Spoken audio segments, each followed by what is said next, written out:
마가복음 14장 27절부터 31절까지 제가 읽어드리도록 하겠습니다. 예수께서 제자들에게 이르시되 너희가 다 나를 버리리라. 이는 기록된 바 내가 목자를 치리니 양들이 흩어지리라 하였음이니라. 그러나 내가 살아난 후에 너희보다 먼저 갈릴리로 가리라. 베드로가 여짜오되 다 버릴지라도 나는 그리하지 않겠나이다. 예수께서 이르시되 내가 진실로 내게 이르노니 오늘 이 밤 닭이 2번 울기 전에 내가 3번 나를 부인하리라. 베드로가 힘있게 말하되 내가 주와 함께 죽을지언정 주를 부인하지 않겠나이다 하고 모든 제자도 이와 같이 말하니라. 아멘.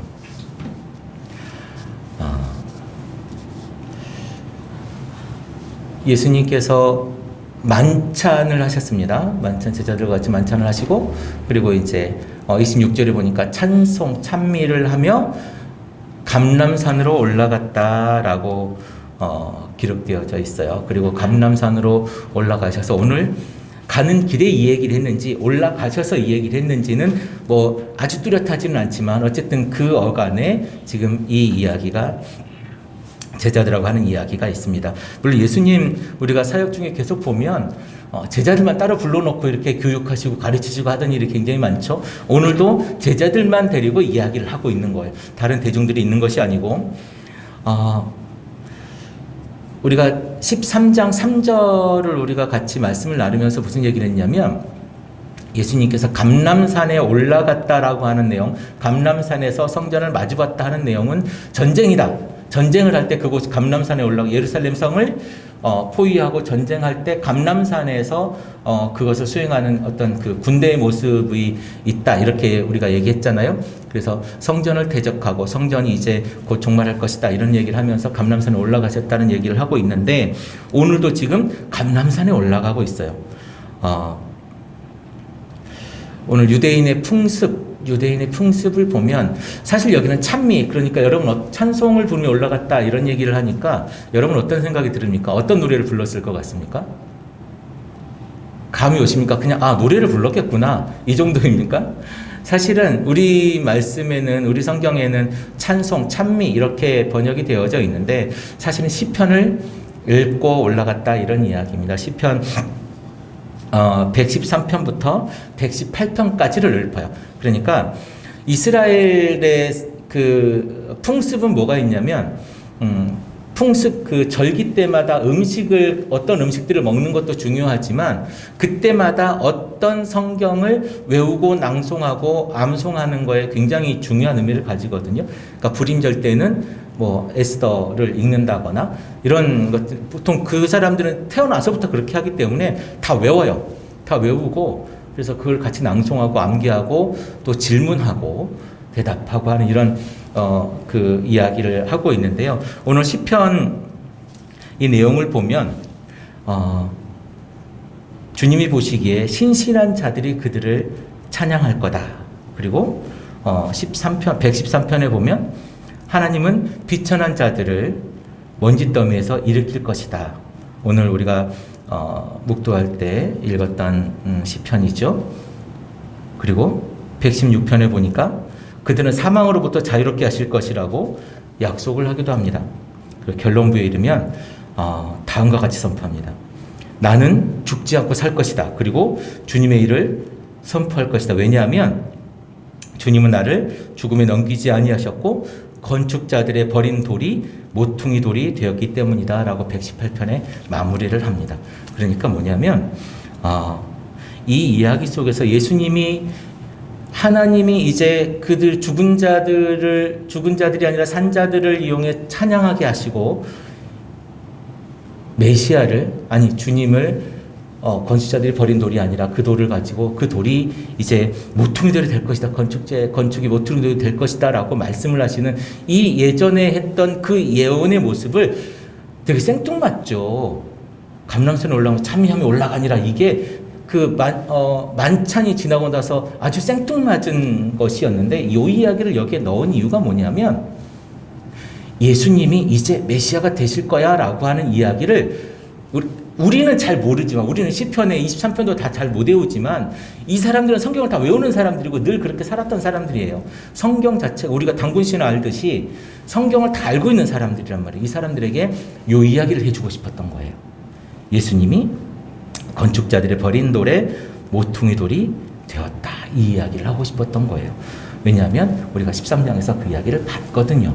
그래서 그 이야기를 다시 한번 상기시켜주고 있는 겁니다. 그래서 예수님의 이 메시아됨, 그리고 예수님이 다시 부활하실 것임, 예수님의 예언됨, 죽었다가 다시 살아나실 것임에 대한 이야기를 오늘 다시 상기시켜주고 그 다음에 이제 제자들에게 27절에 하고 있는 말이 연결되어지는 것입니다. 우리 그렇게 한번 보도록 하겠습니다. 예수님은 다윗의 자손이죠. 그렇죠?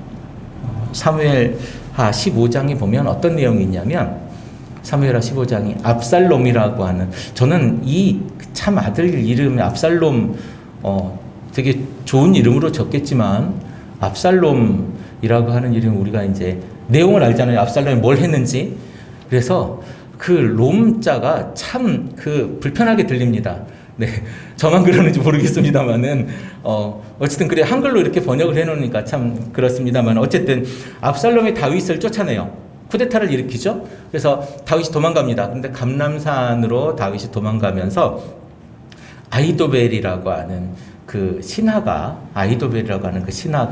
다윗을 배신하고 압살롬에게 붙어요. 자, 그 장면이 사무엘하 15장에 나옵니다. 그런데 오늘 예수님, 다윗의 자손, 다윗은 감람산에 올라가면서 아히도벨이라고 하는 신하에게 배신을 당하고, 오늘 예수님, 다윗의 자손 예수님은 감람산에 올라가는 길에 제자들에게 버림을 당한다고 하는 이야기가 지금 여기에 써 있어요.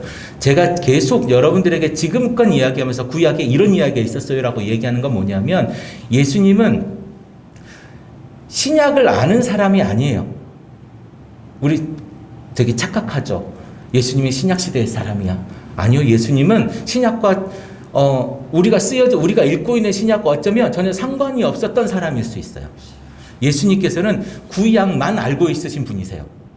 우리 이걸 기억해야 됩니다. 그래서 예수님은 계속 이사야를 가져다 쓰시고, 그리고 시편을 가져다 쓰시고, 계속 이렇게 구약을 가져다 쓰시는 거예요. 예수님이 신약의 말씀 가져다 쓰신 거 보셨습니까? 불가능한 얘기 아닙니까? 그런데 우리는 예수님을 어떻게 생각해요? 신약의 예수님으로만 우리가 이미지를 그리고 있단 말이죠. 우리가 그래서 조금은 성경의 역사성이라고 얘기하기에는 조금 그렇지만 성경의 문화를 조금 알아야 되겠다.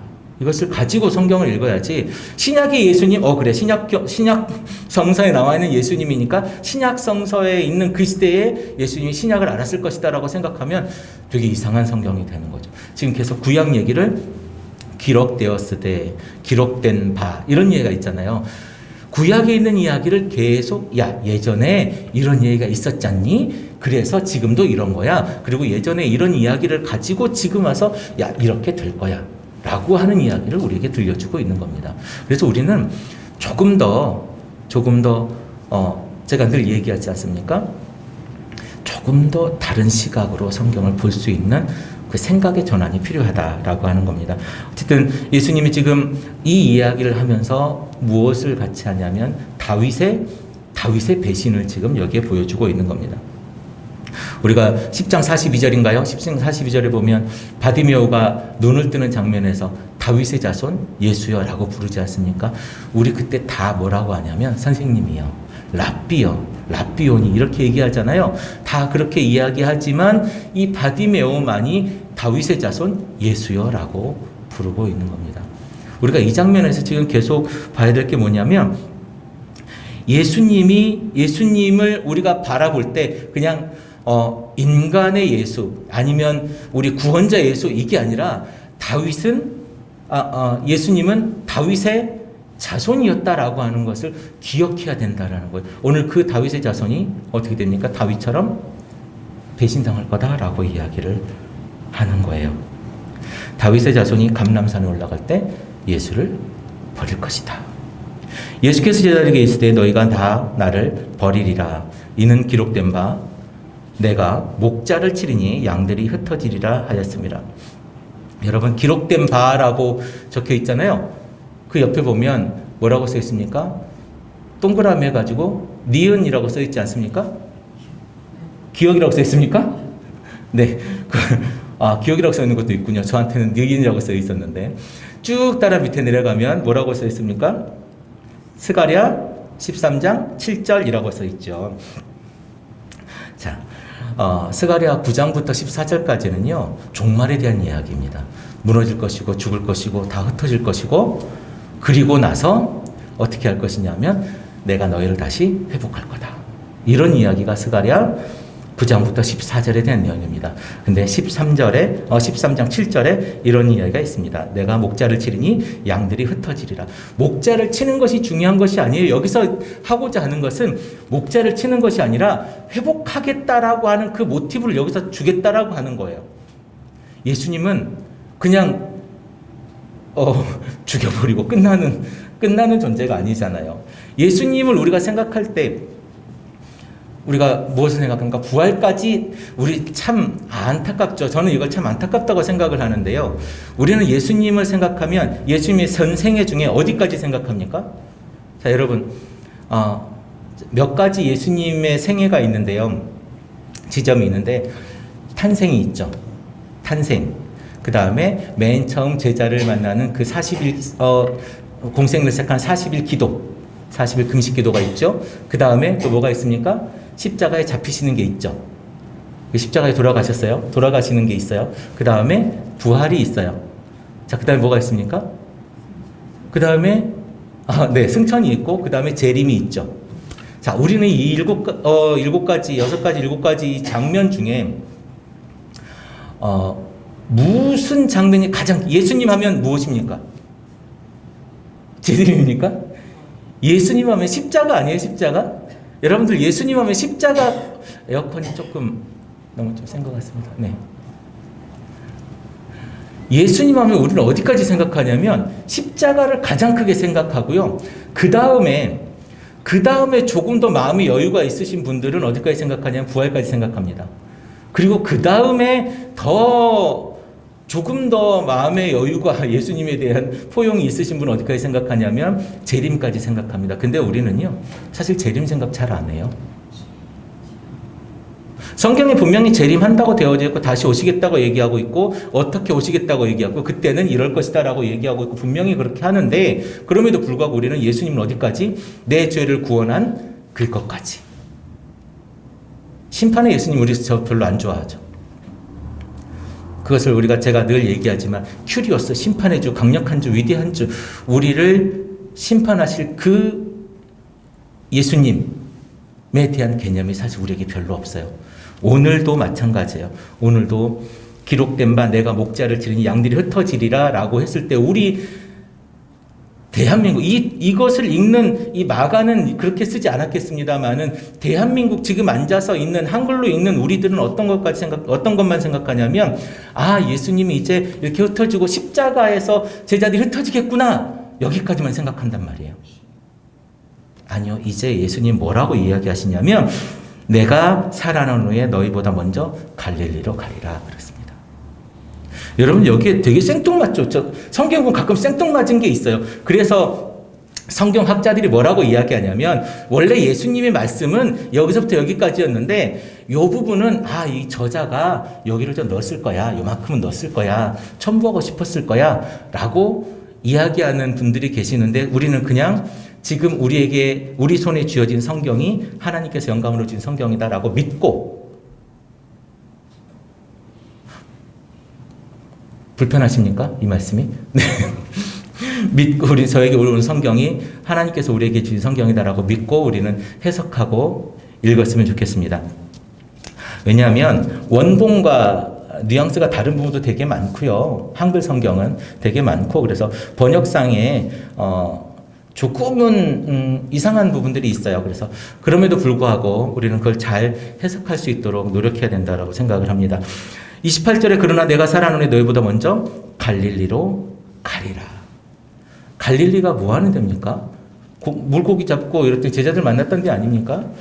예수님께서 내가 목자를 치르니 양들이 흩어지리라 라고 흩어질 거야. 그러니까 예수님이 죽을 거니까 너희들 다 흩어질 거야 라고 예언하는 거예요. 너희들 그러면서 그때 나를 다 버릴 거야. 흩어지면서 나를 다 버릴 거고 목자가 죽든 말든 너희들은 나 신경 안 쓸 거야 라고 지금 예언하는 거예요. 이게 스가랴에 나와 있다는 거 아닙니까? 그런데 예수님은 내가 그럼에도 불구하고 그러나 내가 너희보다 먼저 갈릴리로 가 있겠다. 갈릴리는 예수님의 첫 사역지입니다. 그리고 예수님이 거기에서 계속 사역을 하셨죠. 제자들을 만났고 거기서 병을 고치고 기적을 일으키셨죠. 무엇입니까? 내가 죽을지라도 너희들 다 흩어졌을지라도 내가 그곳에 가서 다시 회복하겠다. 내 사역을 회복하겠다. 제자를 회복하겠다라고 하는 말씀입니다. 하나님은 우리를 흩으셔서 흩어진 것처럼 보일지라도 다시 우리를 회복시키실 줄로 믿습니다. 오늘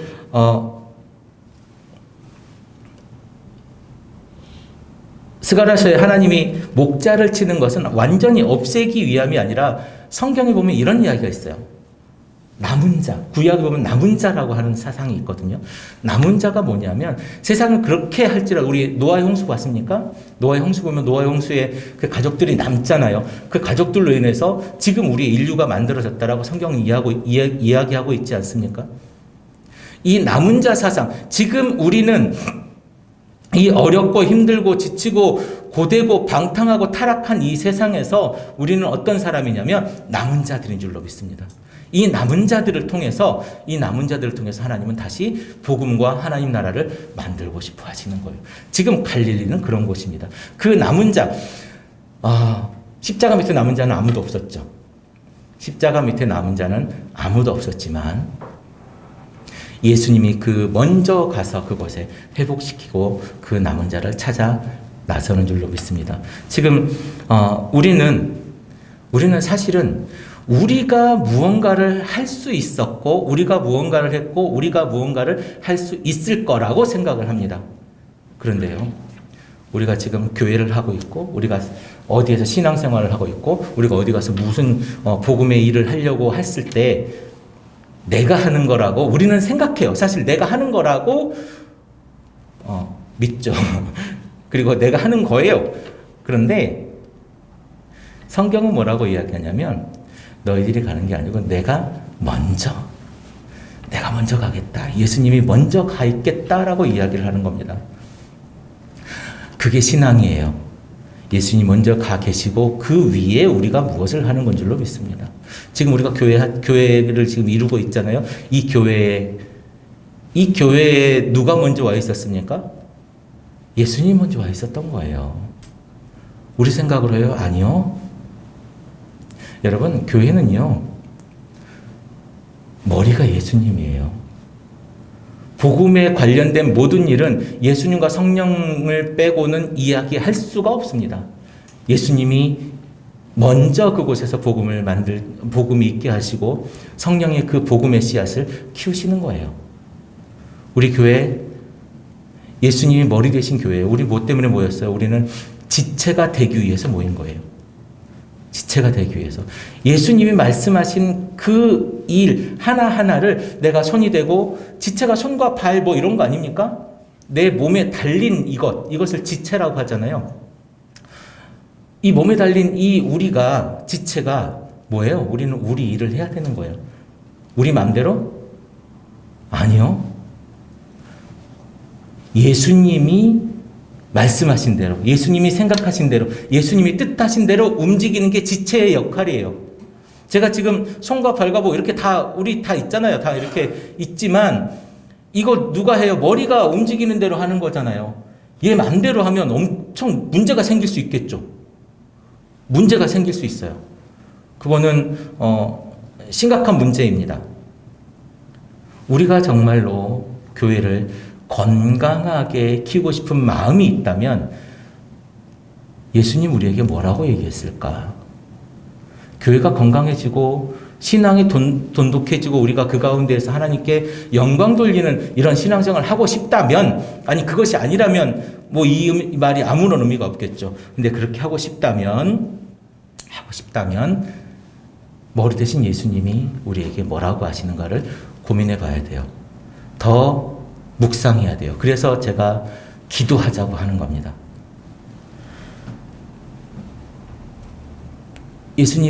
하나님은 이스라엘을 회복시킬 때 남은 자를 이용했어요.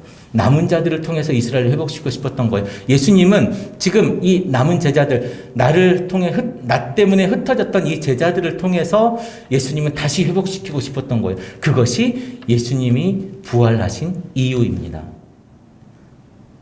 하나님의 아들이기 때문에 부활했다? 아니요. 하나님의 그 다음 사역이 또 있었던 거예요. 예수님의 그 다음 사역이 또 있었던 거예요. 그냥 죽어서 그 피로 우리 이렇게 얘기하지 않습니까? 그 피로 우리 죄가 씻어졌다. 그러면 예수님 어때요? 그냥 죽으면 되는 거예요. 우리를 위해서 그냥 죽었으면 돼요. 근데 부활을 왜 했어요?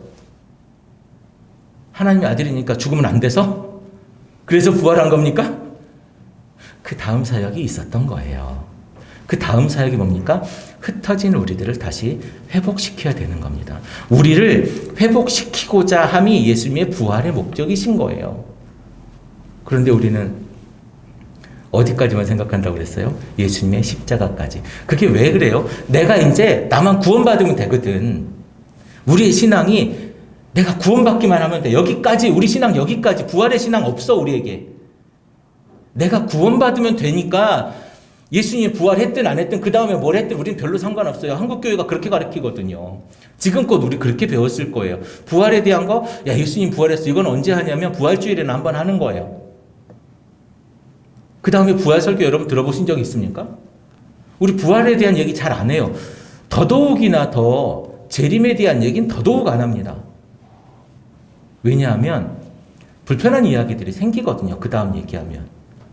설교도 불편해질 것이고, 그리고 잘못하면 이상한 이야기 하게 돼요.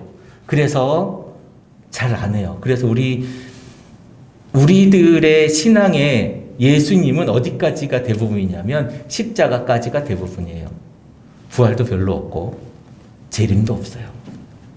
그러니까 뭘 하냐면 내가 구원만 받으면 돼라고 하는 아주 이기적인 신앙이 우리 안에 지금 있는 겁니다. 부활 이후에 이 제자들은요, 십자가까지 제자들은 어떤 사람이었냐면 내가 뭘 하고 싶어. 내가 예수님 곁에서 내가 한 자리 하고 싶어. 이런 신앙을 갖고 있었다니까, 전부 다. 오늘도 마찬가지로 그런 신앙을 갖고 있었는데 예수님의 부활 이후에 이 사람들은 자기 몸을 버립니다. 부활 이후에 제자들은 자기 몸을 헌신해요. 모든 걸 다 갖다 바쳐요. 다시 한번 그물을 버리죠. 다시 한번 배와 집을 버리고 떠납니다. 그런데 우리에게는 아직 부활이 없는 것 같아요. 우리 교회에는 그 부활이, 그 헌신이 살아있었으면 좋겠습니다. 여러분, 예수님께서 너희들은 다 나를 배신할 것이다 라고 이렇게 말씀하시면 여러분 어떻게 대답하시겠습니까? 더 쉽게, 더 마음에 와닿게 제가 말씀을 드려볼게요. 여러분은 모두가 교회가 힘들어지면 모두 교회를 버리고 떠날 것입니다 라고 예언을 했다고 칩시다. 물론 그 떠나는 교회가 하나님 앞에 부끄럽지 않아요. 부끄럽지 않고, 그리고 그 교회가 기도와 말씀에 힘쓰고 있어요. 그리고 선교와 봉사에 열심인 교회인데 그 정도는 가정해야 되지 않겠습니까? 그런데 교회가 여러 가지 문제로 어려움에 처해 있는 거예요. 지금은 우리 굉장히 좋지요. 그런데 어쩌면 여러분들 한 사람 한 사람이 가지고 있는 교회에 대한 비전이 있을 거예요. 어떤 사람은 이 교회를 통해서 신앙적 성숙을 가지고 싶은 사람이 있을 것이고, 어떤 사람은 기도 처소가 필요했을 것이고, 어떤 사람은 예배 처소가 필요했을 수도 있고, 어떤 사람은 여기를 내가 열심히 기도하고 헌신해서 이곳을 선교의 중심지가 돼야 되겠다라고 생각하는 사람도 있을 거예요. 여러 가지 자기가 가지는 비전이 있겠죠. 그런데 여러분, 그 교회에 문제가 생겼어요. 어려움이 생겼어. 그 비전이 문제가 아니라 그 교회가 아주 이상해진 것도 아니고 그 교회 내부에 어쨌든 뭐 재정적이든 아니면 관계적이든 문제가 생겨버렸어요. 그러면 여러분 이 교회에 열심히 다니시겠습니까? 아니면 떠나시겠습니까? 사실 그 어려움이라고 하는 것이 별거 아니에요. 교회는 대부분 연약한 사람들이 나옵니다. 대단하고 잘난 사람들은요, 교회 안 나와요. 여러분, 대단하고 잘난 사람들은 그냥 자기 혼자 잘난 맛에 살죠. 교회를 왜 나옵니까? 우리가 교회를 나오는 이유는 연약하고 상처받고 힘들기 때문에 나오는 거예요. 그리고 그 상처받고 연약하고 힘든 사람들이 위로받고 싶고 위로하기 위해서 이곳에 나오는 겁니다. 그러다 보면 여기에서 상처받은 사람들이 또 상처받게 되고 힘들고 마음 받고 그러고선 교회 안에서 신앙생활을 하게 되겠죠. 그런데요. 그러다 보면 어떻게 되냐면 야 내가 지금까지 힘들면에도 불구하고 여기에서 헌신하고 이 사람들 섬기고 봉사하고 열심히 했는데 내가 지금 가진 게 뭐예요? 상처를 다시 받았어. 그럼 어떻게 합니까? 마음을 닫고 내가 다시 상처를 주는 사람이 됩니다. 그러면 이렇게 이기적인 상황으로 우리가 교회 안에서 살아가게 되고 신앙생활을 하게 되잖아요. 어디까지? 십자가까지의 신앙생활을 하게 되면 우리 교회가 그 교회가 상처를 주는 교회가 되는 거예요. 되게 아이러니하죠. 우리는 십자가 때문에 교회에 오는데 십자가까지만 신앙생활을 하는 사람은 상처를 주는 성도로 살 수밖에 없다라는 거예요. 그런데 그러면 여러분 그곳에서 계속 신앙생활을 하시겠는가 이겁니다. 나 위로받고 싶어서 왔는데 교회가 나를 불편하게 해? 어떻게 해야 됩니까? 예수님 그래서 이야기하는 거예요. 내가 그렇게 되면 너희들이 나를 버리고 떠날 거야 라고 이야기를 하는 겁니다. 근데 베드로가 이렇게 얘기하죠. 저 안 떠날 거예요. 내가 정말 죽을지언정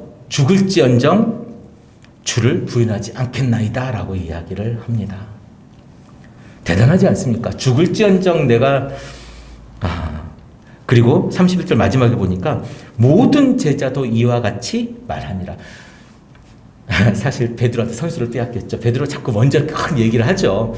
먼저 이야기하지 않습니까? 주는 그리스도시요 살아계신 하나님의 아들이십니다. 이렇게 얘기할 때도 그랬고 다 똑같은 마음이죠. 그런데 베드로 용기 있게 먼저 얘기했어요. 다른 제자들도 똑같았습니다. 나도 그렇게 할 거예요. 나도 예수님 안 버리고 예수님 끝까지 붙잡고 있겠어요. 왜 이런 얘기를 했습니까? 아직까지 그 살아있는 예수님은요, 아직까지 잡히지 않은 그 예수님은요, 아직 십자가에 달리지 않은 그 예수님은요, 아직까지 이들에게 힘있고 혁명을 일으킬 수 있고 로마를 몰아낼 수 있는 그 유일한 우리의 메시아였거든요. 그래서 내가 어떻게 해요? 정치적으로 이분의 옆에 내가 서 있고 싶었던 거예요. 그래야 뭘 하지? 지금 내가 충성도를 보여주고 있는 거예요. 충성선언 하는 거예요. 충성선언. 그런데 예수님은 이 충성선언 아니야. 닭이 2번 울 건데 그 2번 울기 전에 네가 3번 부인할 거야. 이 얘기를 합니다. 우리 예수님한테요. 우리 신앙생활 하면서 정말 많은 충성선언 예수님한테 했을 거예요. 그런데 우리 신앙생활 어땠습니까? 제가 굳이 질문하지 않아도 여러분의 신앙생활 너무 잘 알지 않습니까? 제자들에게 예수님 너희가 나를 버릴 것이다 라고 말합니다. 너희가 생각하는 메시아, 그래 그 메시아 내가 아는데 내가 그런 메시아가 아닌 걸 내가 알아. 그래서 내가 죽으면 내가 십자가에 못 박혀 죽으면 너희 다 떠날 거야.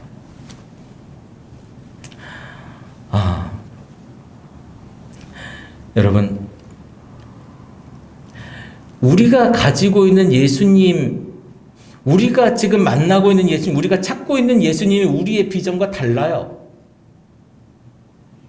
내 비전과 다른 그 예수님일 수도 있어요. 그렇죠? 내 비전과 다른 예수님일 수도 있는데 우리 그 예수님일지라도 성경에 있는 그 예수님을 우리 버릴 겁니까? 나랑 다르다고 해서? 그런데요. 나랑 달라서 버리는 사람들이 너무너무 많습니다. 내가 예수 믿고 기도하고 내가 열심히 신앙생활을 했는데 예수님이 내 소원 안 들어주더라. 그래서 교회를 떠나고 예수를 버리고 나는 그래서 불교를 갖고 나는 그래서 다른 종교로 갔다는 사람들을 제가 숱하게 만나봤습니다. 심지어 저희 아버지도 그런 고백을 하신 적이 있어요.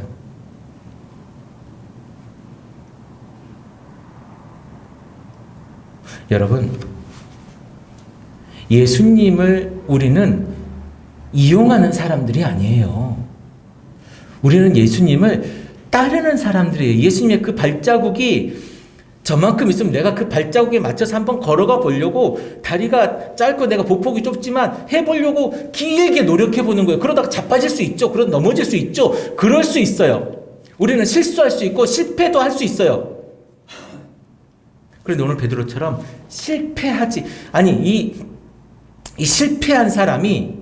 이 실패한 사람이 어떻게 이야기합니까? 누구 때문에 실패했다고 그래요? 다른 사람 때문에 실패했다고 그래요. 저들이 나를 버릴지라도, 저들은 다 버릴지라도 나는 그리하지 않겠습니다. 여러분, 다른 사람, 내가 실패한 걸 인정하지 않잖아요? 내가 실패한 걸 인정하지 않고, 내가 그렇게 당당하게, 주님 앞에 믿는다라고 내가 고집 부리고 하잖아요? 그러면 어떻게 되냐면, 다른 사람을 넘어뜨리게 됩니다. 내 신앙이 부족한 걸 알아야 돼요. 내 신앙이 작은 걸 알아야 돼요. 그런데 내가 이만큼 크다라고 보여지면, 다른 사람이 넘어지게 돼요. 여러분, 우리가 두 사람이 우리 뻘밭에 둘이 갑자기 넘어졌어. 둘이 미끄러져가지고 미끄덩하고 넘어져가지고 둘이 있는데 짚을 데가 없어서 옆 사람 배를 짚고 내가 일어나면 옆 사람이 어떻게 돼요? 옆 사람이 못 일어나지 않습니까? 이거랑 똑같은 겁니다. 우리가 넘어질 수 있어요. 우리 당연히 넘어지죠. 실패할 수 있고 실수할 수 있죠. 그런데 그것을 인정하지 않고 나 아니야라고 하면 누구를 못 일어나게 하는 거예요? 내 옆에 있는 일어나려고 하는 사람을 못 일어나게 하는 겁니다. 내가 그것을 인정하고 조금 더 누워 있으면 그 사람은 나를 짚고 일어나는 거예요. 우리가 어떤 삶을 살아야 돼요? 어떤 신앙생활을 해야 돼요? 내가 넘어질 수 있다라고 하는 그 삶을 살아야 되는 거예요. 우리가 너무 교만하게 살았어, 사실은. 신앙생활 너무 교만하게 했거든요. 이거 회개해야 되는 거예요. 지금껏 우리가 신앙생활을 어떻게 했는지 한번 돌아봐. 이게 뭡니까? 이게 회개잖아요, 회개. 내가 지금껏 살아온 것에 대해서, 이게 성경과 안 맞아. 그래서 내가 이제 돌아서서 이렇게 신앙생활하지 않고 이렇게 안 살고 예수님이 간 그 길을 따라가야지라고 하는 게 회개잖아요.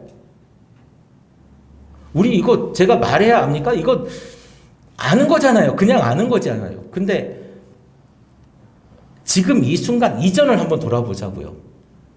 며칠 한 달간만 우리가 돌아보자고요. 회개와 우리가 어떤 상관이 있는 사람을 살았어요. 우리 회개하고 나서 예수님 만나고 회개하고 나서 우리 신앙생활 한다고 했는데 우리 한 달간의 삶만 돌아보자고요. 10년, 20년이 아니라 우리 신앙생활 한 연륜이 있는데 10년, 20년, 1년도 아니고 한 달간만 돌아보자고요. 우리 회개와 지금의 내 삶의 모습은 어떤 상관관계가 있는가? 이 회개를 했을 때 우리가 내 신앙을 살립니다. 이제 우리가 다시 회개를 했을 때 우리가 교회를 살려요.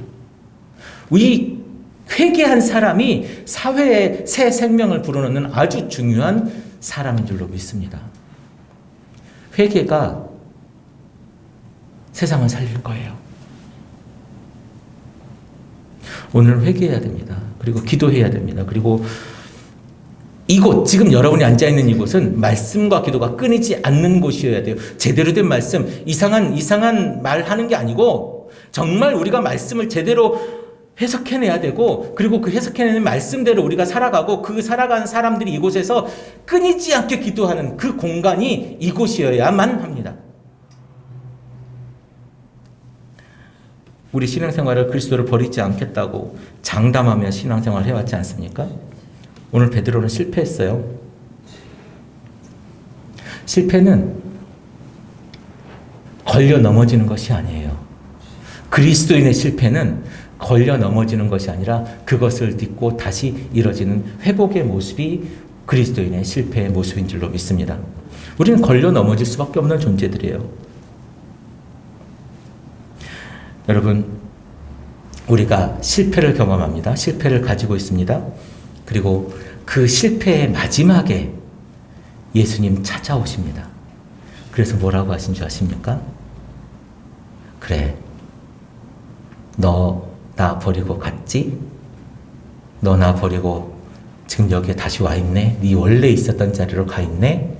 그런데 말이야, 내가 죽었다가 다시 부활해서 너를 찾아왔어. 너 나 사랑하니? 라고 물어보는 겁니다. 야, 너 지금껏 나 그렇게 믿는다고 따라다녔잖아. 나랑 함께 하겠다고 따라다녔잖아. 근데 지금 너 왜 여기 있어? 너 회개했다며. 너 예수 믿는다고 교회 다닌다며. 근데 너 지금 왜 이러고 있어? 예수님은 우리에게요, 순간순간 질문하세요. 아니, 지금 여러분들에게 질문하고 있는 거예요. 너 나 믿고 나 따르고 그거 지금 그렇게 안 한다고 하더니 지금 너 왜 그렇게 하고 있었니? 너 나 사랑하니? 나 사랑하는데 너 왜 지금 그러고 있니? 라고 지금 여러분들에게 성경이 질문하는 겁니다. 오늘 여러분 삶의 자리에서, 아니 여러분들이 지금 앉아있는 이 자리에서 성경은 여러분들에게 질문합니다. 여러분은 어떻게 대답하시겠습니까? 네가 나를 사랑하느냐? 라고 물어볼 때 말입니다. 기도하겠습니다.